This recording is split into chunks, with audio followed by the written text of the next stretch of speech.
Olá pessoal, nessa videoaula nós vamos trabalhar o tema canais de distribuição.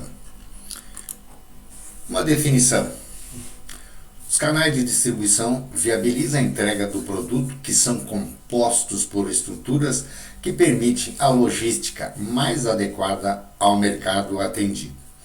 Então, essa é uma definição básica. Nós temos aqui nesse slide uma ideia somente, né? E ela é ilustrativa, onde nós temos uma indústria localizada na cidade de Chapecó, com distribuidores na região sul e com algumas filiais. Então vejam que a indústria ela pode usar também um canal levando seus produtos até uma filial e da filial para um distribuidor, não necessariamente direto. E muitos outros modelos, nós podemos falar assim, podem ser aplicados na área de distribuição de produtos.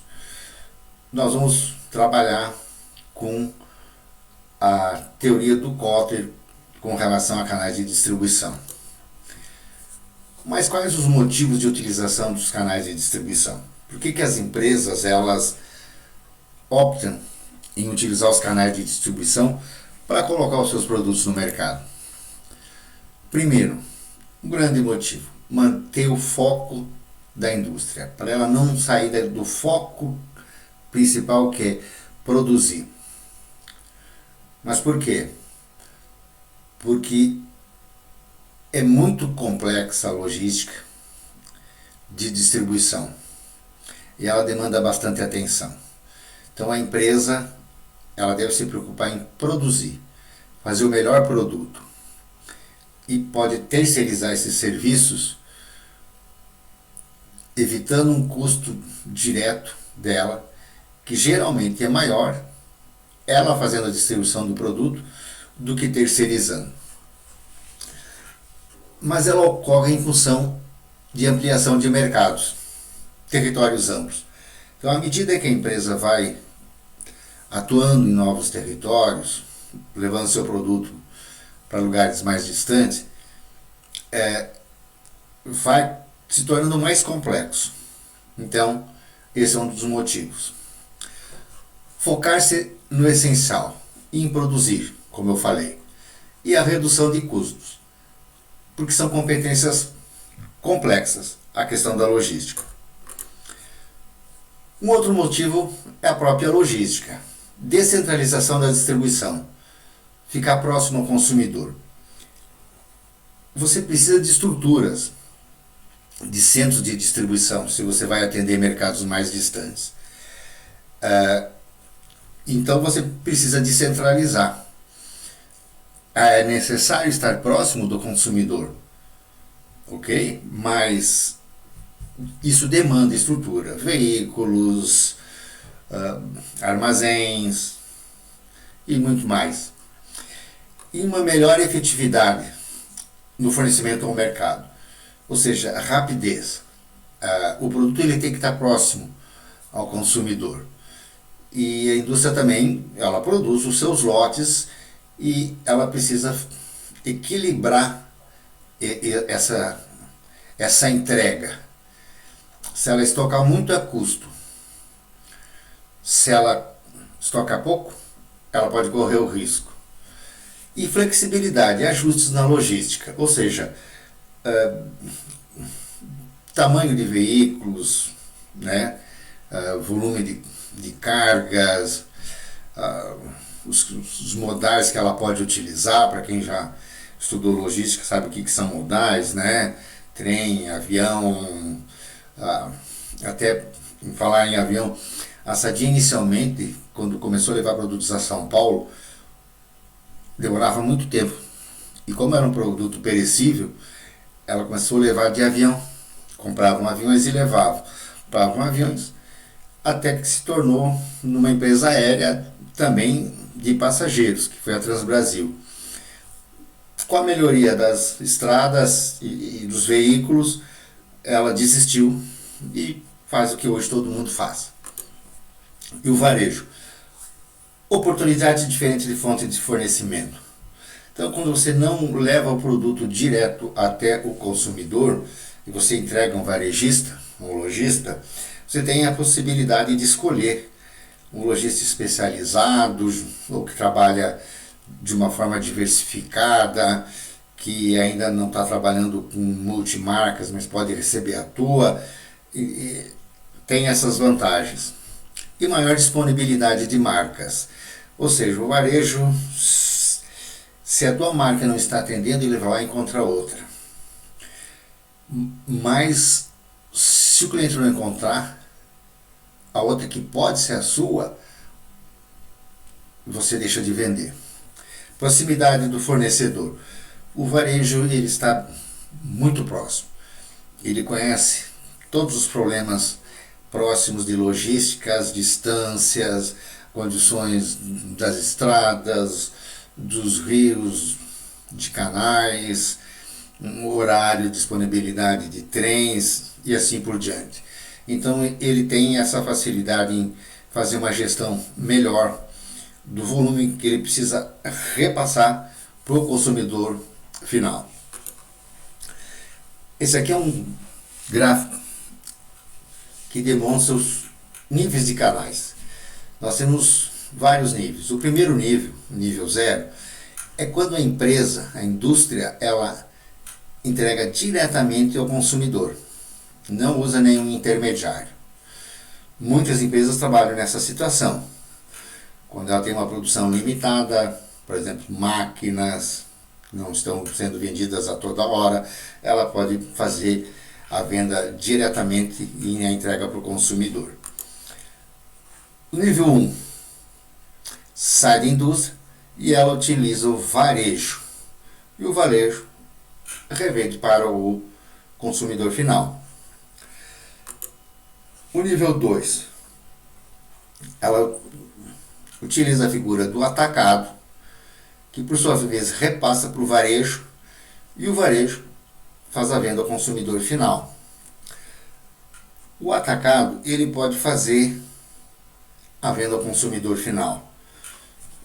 Estão dando alguns apelidos por aí, atacarejo. Ao meu entender, não é papel do atacado ele fazer a venda direto ao consumidor. O atacado, o correto é ele fazer a venda, a entrega do produto para o varejo. Mas no Brasil, moda se inventa à vontade. O último nível, nível 3, surge a figura então do distribuidor, onde a indústria entrega para um distribuidor, para o atacado, varejo, consumidor final, ou faz esse caminho aqui. Pode surgir uma modalidade nova em canais de distribuição no país. Alguns estão, já estão usando, que se chama o broker, onde um terceirizado ele faz o serviço do distribuidor e do atacado, e o produto sai da indústria e vai direto para o varejo. Ou seja, a indústria ela terceiriza os serviços de cadastro de clientes, cobrança e tudo mais. Ele faz todo o serviço de vendas para a empresa, diretamente ao consumidor final. A nossa legislação é bastante complicada para a emissão de notas fiscais e vendas. Nos Estados Unidos o broker funciona de uma forma um pouco diferente. Aqui, como é de costume, sempre procura se modificar. Então, até hoje não se tem clareza das operações dessa nova figura que se chama broker. Ficamos com distribuidor, atacado, varejo e consumidor. As características dos canais de distribuição. O distribuidor, ele armazena o produto e é comissionado. Alguns distribuidores fazem a compra do produto e se encarregam dali adiante fazer inclusive as vendas. Depende muito do tipo do produto. Mas ele opera com lotes fechados. A indústria, olha, eu vou produzir 100 geladeiras e vou te mandar lotes de 100 em 100. Então ela tem vários distribuidores, vai 100 geladeiras por lote para cada distribuidor. E ela presta serviços logísticos, ou seja, o serviço de transporte, retirar da indústria e fazer com que ele chegue até o atacado é por conta do distribuidor. Mas ele trabalha com exclusividade de marca.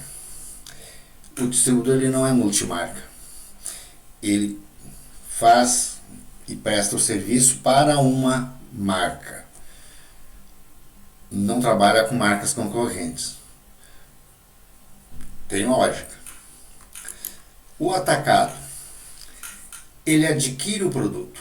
Então essa é a grande diferença do distribuidor para o atacado. Ele adquire o produto. E ele não armazena, ele estoca o produto. Qual a diferença entre armazenar e estocar? O estoque são lotes menores e rotativos. Assim que chega no ponto de pedido, é feita a compra e reposto.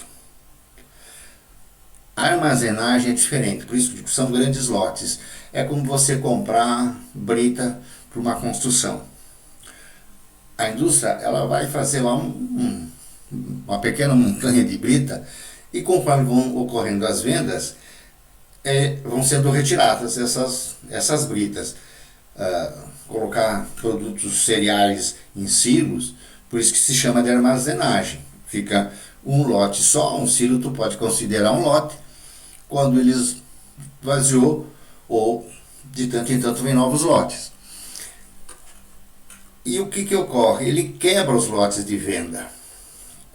O atacado ele pode pegar uma caixa que tenha 50 unidades e entregar no varejo, num pequeno mercado, 20 unidades, sem problema nenhum. Ele vai operar da mesma maneira. E não tem exclusividade no atacado. Ele trabalha com multimarcas. Ele faz leilão. Ele liga. Quem ofereceu o menor preço, ele faz a aquisição. E vende para quem ele quiser. E como ele quiser. E a negociação do atacado para o varejo, ele se dá muitas vezes em função de promoções. Olha, então se tu fizer uma promoção na mídia, usando a mídia, eu consigo mais 5% de diferença no preço, né? Posso reduzir 5%, mas você tem que levar, em vez de 40, 50 unidades. O atacado ele negocia, ele tem um poder muito forte de negociação. As características do varejo: ele adquire o produto, estoca e revende o produto e presta serviço de assistência e entrega, ou seja, ele procura levar até as mãos do consumidor final. Ele sempre está próximo do consumidor. Então essas são as principais características dos canais de distribuição. Era isso.